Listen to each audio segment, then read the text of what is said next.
Alien revolutionizes both horror and science fiction by showing invasion at its most personal scale, inside the human body, where corporate greed prioritizes specimen collection over crew safety, allows initial contamination despite clear quarantine protocols. The Alien franchise shows us that humans were created by space engineers who later tried to destroy us with deadly monsters. The xenomorph's life cycle brilliantly exploits reproductive horror by forcibly impregnating its victims, which later burst violently from their chest after being implanted by facehuggers. Later films reveal how an evil robot named David helped create these perfect killing machines, while greedy corporations try to capture aliens to use as weapons despite the massive human cost. Through most of the movies, survivor Ellen Ripley emerges as a reluctant hero because she tries to follow safety protocols that would have prevented invasion, creating a survival story where corporate disregard for safety proves more dangerous than the aliens themselves. When stripped to its essence, the film's greatest horror lies in showing how easily our bodies can be hijacked and weaponized against us, making the boundary between self and other horrifyingly thin.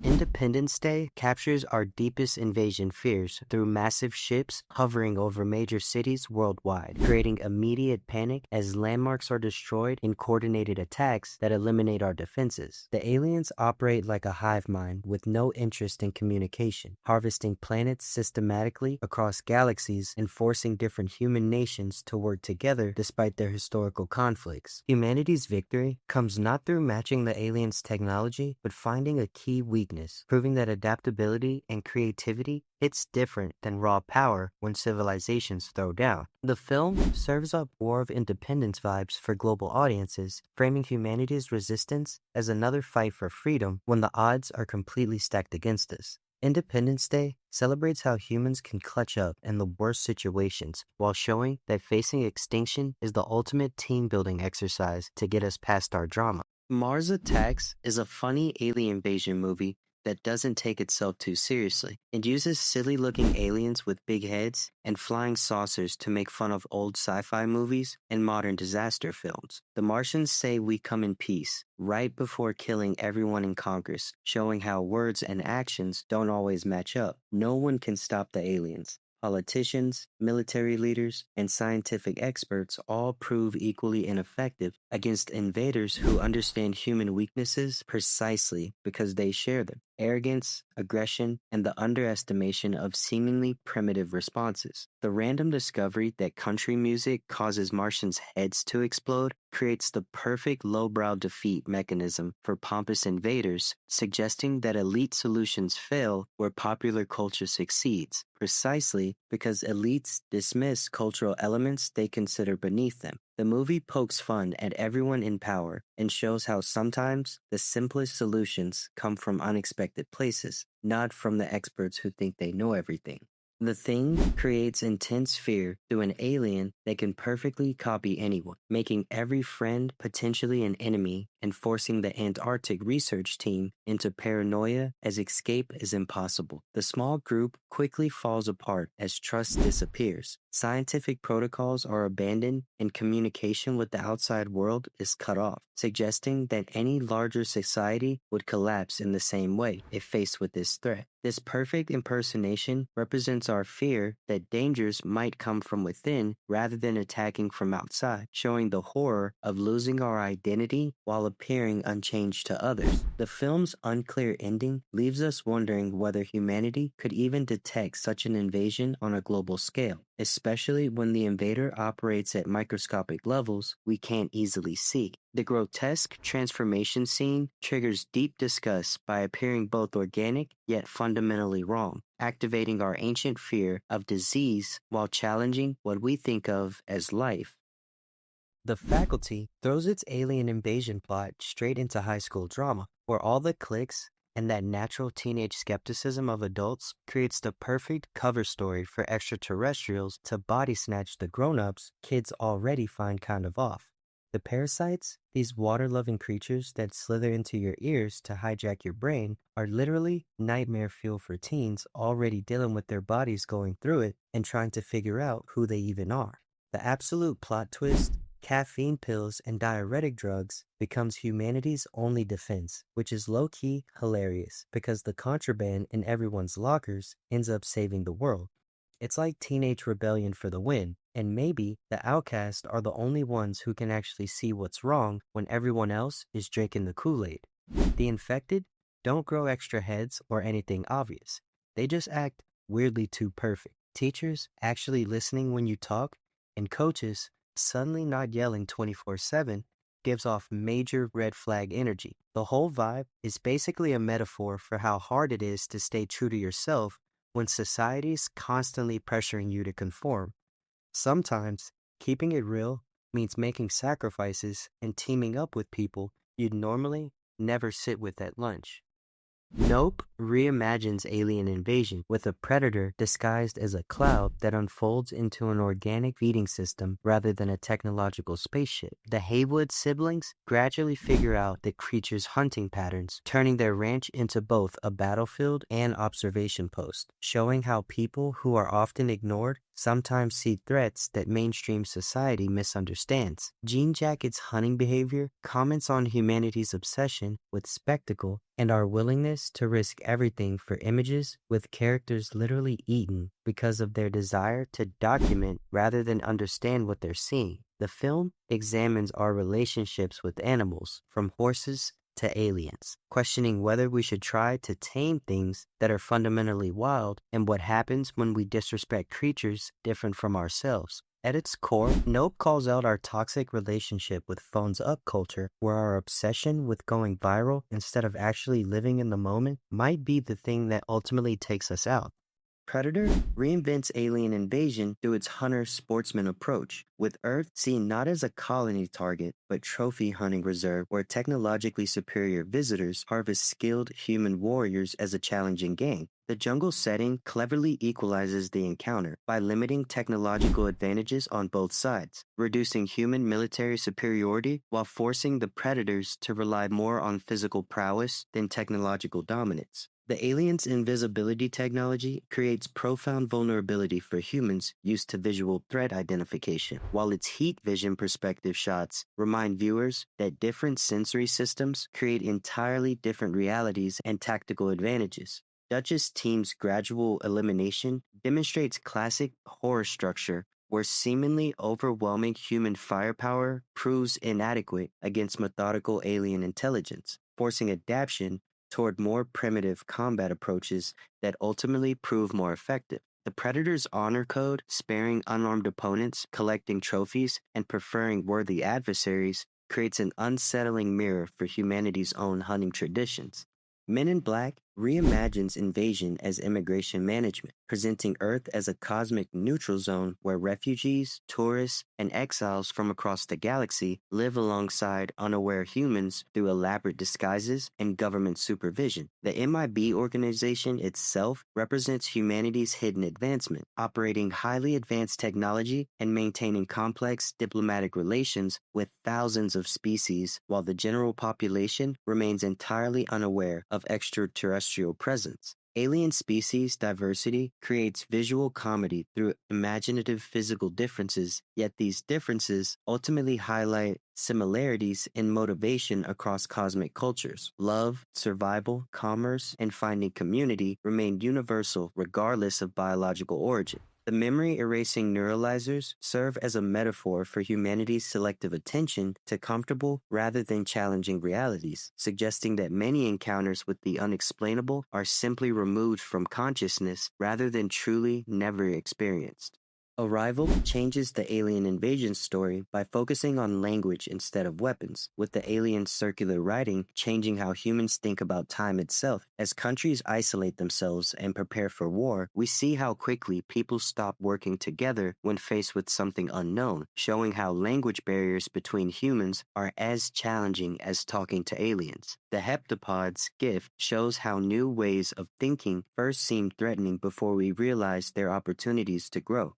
symbolizing humanity's change to move beyond limited viewpoints through communication. Louise Banks' journey makes us question whether we would choose the same path, knowing it would bring back joy and pain, while challenging our understanding of time as a straight line rather than something we might experience all at once. This thought-provoking story explores whether humanity can overcome tribal thinking when meeting advanced intelligence. Invasion of the Body Snatchers is a disturbing film where aliens take over people by making exact copies of them while they sleep. These pod people look just like your friends and family but have no real feelings, making it really hard to know who's real and who's not. What makes it so scary is that you can't even fall asleep without risking being replaced, turning something as basic as sleeping into something dangerous. The movie shows how towns break apart when people can't trust each other anymore, as more humans are replaced and fewer real people remain. Made during the Cold War, the movie can be seen as a warning about either the spread of communism or the fear and suspicion caused by people hunting for communists in America.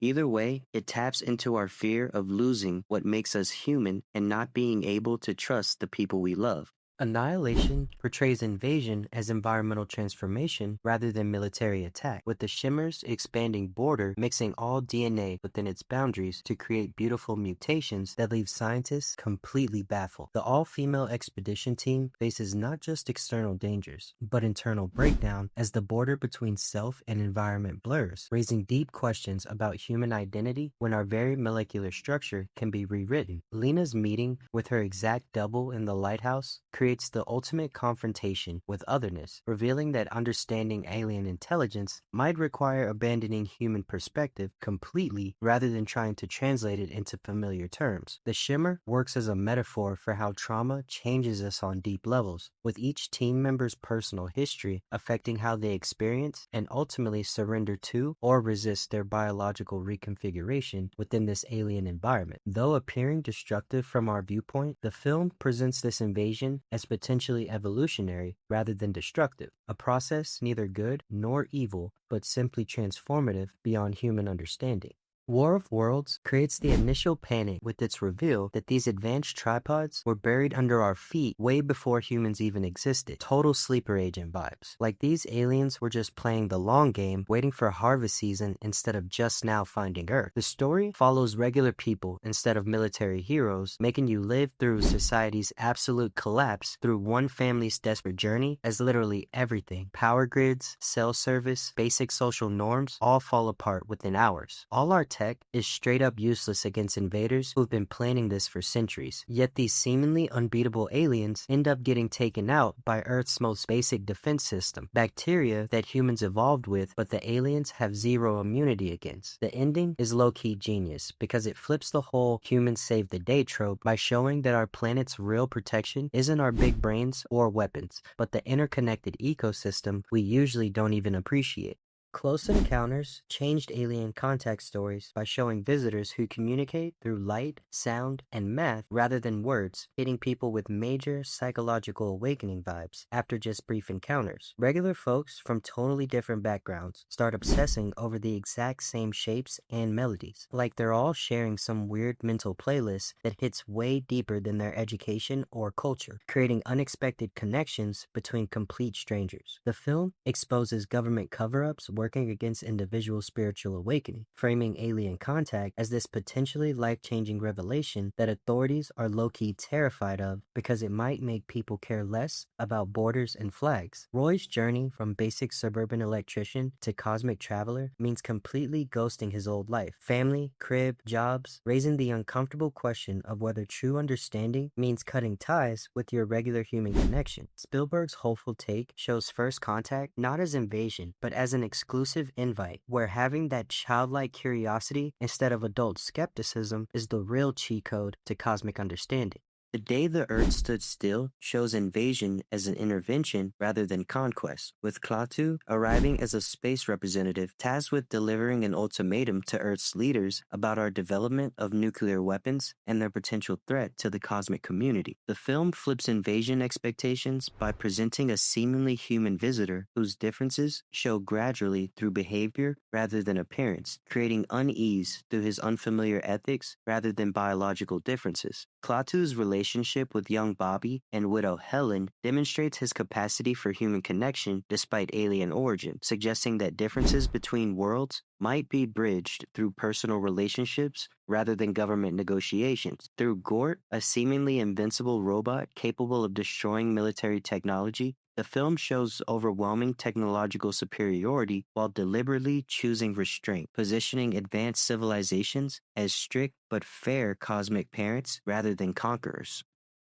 Under the Skin creates deep discomfort with its alien main character who sees humans purely as resources to harvest, not a culture to understand, using her looks as both bait and weapon while slowly catching feelings that end up messing with her whole mission. The movie's bare-bones dialogue and those real street scenes with actual Scottish people who had no clue they were talking to an alien Scarlett Johansson creates this low-key, disturbing vibe, blurring what's real and fake, while making viewers feel like they're basically accomplices in the hunting process. Victims get processed in the weirdest way, floating in black goo while their insides get snatched, leaving behind just empty skin, creating horror through cold, clinical vibes rather than jump scares. The film's ending, where human violence destroys the alien once she becomes vulnerable through developing empathy, raises uncomfortable questions about whether humanity itself might be the true monster. Edge of Tomorrow shows invasion through aliens that are basically unbeatable because they can reset time whenever they're losing, letting them practice fighting humans over and over until they get the perfect W. The main character accidentally steals this time loop power and goes from total noob to combat god through countless die and retry cycles, proving that what looks like natural talent is really just someone who's been grinding the same levels forever. The Mimic's boss, the Omega, stays hidden the whole time, showing how military types are totally missing the point by focusing on frontline battles when they're really fighting a next-level intelligence that just uses disposable troops. What's actually mind-blowing about the film is how it flips the script on what makes a hero, showing that pushing through endless L's, not being naturally gifted or lucky, is what separates the person who saves everyone from the extras who get bodied on the first wave. Starship Troopers serves up space warfare through next-level satire, where human propaganda paints the bug-like arachnids as mindless killers, while the receipts keep showing that humans probably invaded their turf first. The film's fascist aesthetic, where you only get citizenship by joining the military and war, is basically a reality show, throwing major shade at historical propaganda while asking if humans pushing our own values across space is just colonialism with extra steps. When Buenos Aires gets absolutely wrecked by an asteroid that was clearly redirected on purpose, it shows the arachnids are actually strategic masterminds, not dumb bugs, making you wonder why human media is so pressed to downplay enemy intelligence just to justify killing them, all instead of trying to communicate. The character's total discomfort with being watched 24/7, having basic rights stripped away, and being forced into military service shows how fast democratic societies might go full authoritarian when facing outside threats, whether those threats are legit or just government cap.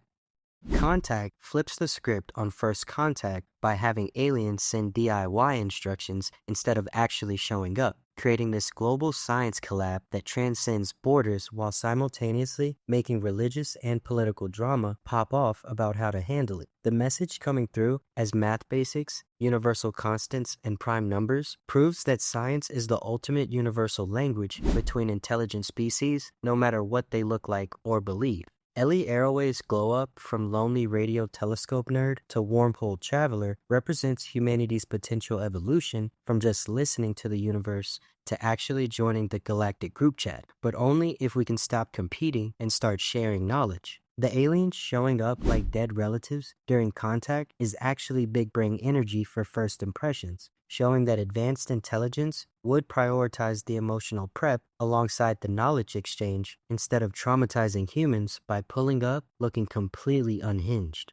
Signs creates an intimate invasion narrative by confining alien presence primarily to one's family farm, using glimpsed movements and crop formations to build suspense while connecting extraterrestrial arrival to one family's spiritual crisis following tragic loss. The aliens' vulnerability to water creates a planetary invasion paradox. Why would intelligent beings target a world primarily covered by a substance lethal to their biology, suggesting either extreme desperation or strategic miscalculation that mirrors humans' history, numerous doomed colonization attempts. News reports filtering through television create information fragmentation that mirrors modern disaster experiences, where global events are experienced primarily through media interpretation rather than direct observation. Graham Hess's Crisis of Faith transforms alien invasion into a spiritual testing ground where seemingly random tragic elements, his wife's death, his son's asthma, and his daughter's water obsession, ultimately converge as survival mechanisms against seemingly random threats.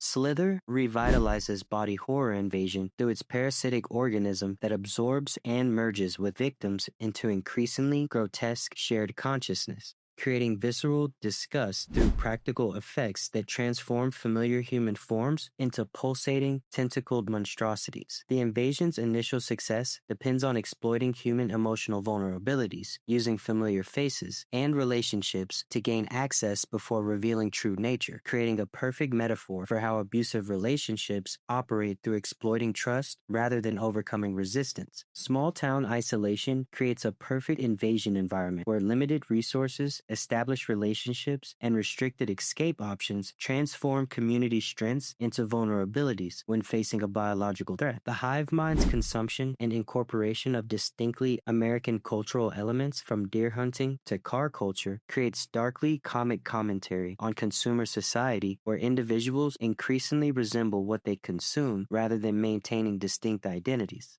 Fire in the Sky tells the story of Travis Walton, a logger from Arizona who disappears for 5 days after he's suddenly taken by a UFO. The movie is based on real events, and it focuses on how scary and traumatic the experience is for Travis, especially when he's inside the alien ship. The scenes of him being experimented on by the aliens are shown from his point of view, like surgical precision without anesthesia and apparent specimen collection make it feel more like a nightmare than a scientific experiment. While Travis is missing, his friends are accused of murdering him because no one believes their story about aliens. The police and people in the town think they're lying, so the group faces a lot of suspicion and becomes outcast. When Travis finally returns, he's confused, scared, and has trouble remembering what happened at first. As his memories slowly come back, the movie shows flashbacks of the terrifying things he went through on the spaceship-like being trapped in a weird, sticky pod and having strange medical tests done on him without any way of fighting back. The film is intense because it doesn't just show an alien encounter, it also shows how hard it is for people to believe something so strange, and how easily a community can turn against people when they don't understand what happened. Event Horizon is a sci-fi horror movie about a spaceship that disappears and then suddenly reappears years later. A rescue crew is sent to check it out, but when they get there, they find out the ship's experimental engine opened a doorway to another dimension, a place that's more like a nightmare than outer space. The rescue team experiences individualized psychological torture based on personal guilt and trauma, suggesting that perhaps interdimensional invasion targets consciousness itself rather than physical territory or resources. The ship's transformation into a seemingly sentient organism, absorbing crew members into its structure while harvesting others for apparent ritualistic purposes, creates a perfect haunted house scenario in space where escape proves impossible once gravitational boundaries are crossed. As things get worse, it becomes clear that whatever came back with the ship is trying to take over their minds, not just their bodies. The movie is creepy because it suggests that exploring too far into the unknown could bring back things we can't understand or control, and that the real danger might come from inside our own minds. Species is about scientists who receive alien DMs with instructions for mixing alien DNA with human genes. They follow through and create this girl Syl, who looks human but is actually part alien. Syl grows up at an insane speed and dips from the lab. Her whole vibe is finding someone to hook up with and have kids, but she's totally lethal and will end anyone trying to block her plans. Syl's turbocharged growth from child to adult in just days creates an unnerving violation of natural growth patterns compared to normal human development, while her built-in knowledge, without any actual learning, suggests her DNA comes with pre-installed memory that doesn't need lived experience. The squad hunting her, mixing military, scientists, empaths, and trackers,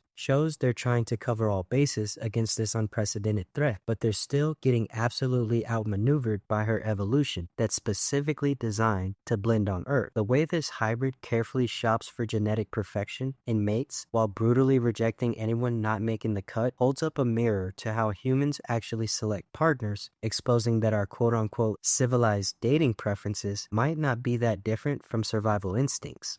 The fourth kind is set in Nome, Alaska, where a lot of people have mysteriously gone missing over the years. The movie is made to look like a mix between a documentary and a regular film, showing both actors and what is claimed as real footage from therapy sessions. Dr. Abigail Tyler, a psychologist, starts recording her sessions with patients who have strange dreams and trouble sleeping. Many of them talk about seeing a white owl before experiencing terrifying events they can't remember clearly. Under hypnosis, some patients freak out, speak strange languages, or even seem to float in the air. As Dr. Tyler investigates, she finds out that these events might be connected to ancient Sumerian legends and that the aliens could have been visiting for a long time. The film also shows how these experiences mess with people's memories, making it hard to know what's real or just a dream. Some scientists think these stories could be caused by sleep paralysis, where people wake up but can't move and see things that aren't really there.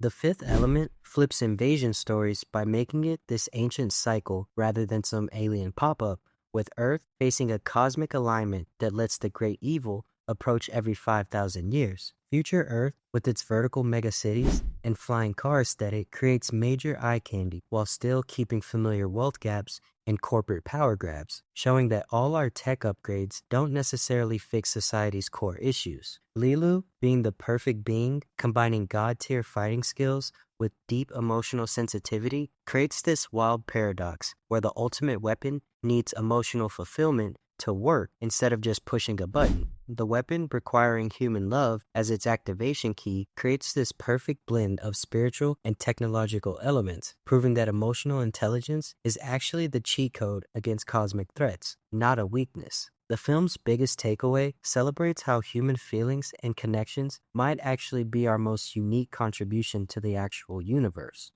Battleship drops a military invasion narrative through naval warfare vibes, putting modern Navy forces against aliens with way better tech, whose ocean landing gives them strategic advantage through resource access while limiting how much territory they can initially take over. The complete communication failure creates immediate tension where potential diplomatic solutions never happen, mirroring those historical first contact moments where tech differences and language barriers led straight to fighting instead of trying to understand each other. The aliens' targeted attacks on infrastructure shows they clearly have a strategy, cutting communications while preserving valuable resources, creating invasion efficiency that reads like they've definitely done this before rather than just random violence. Getting veterans involved alongside active duty sailors creates this cross-generational defense story that showcases how experienced human creativity and thinking outside the box might actually level the playing field against aliens with better gear. This invasion celebrates military tradition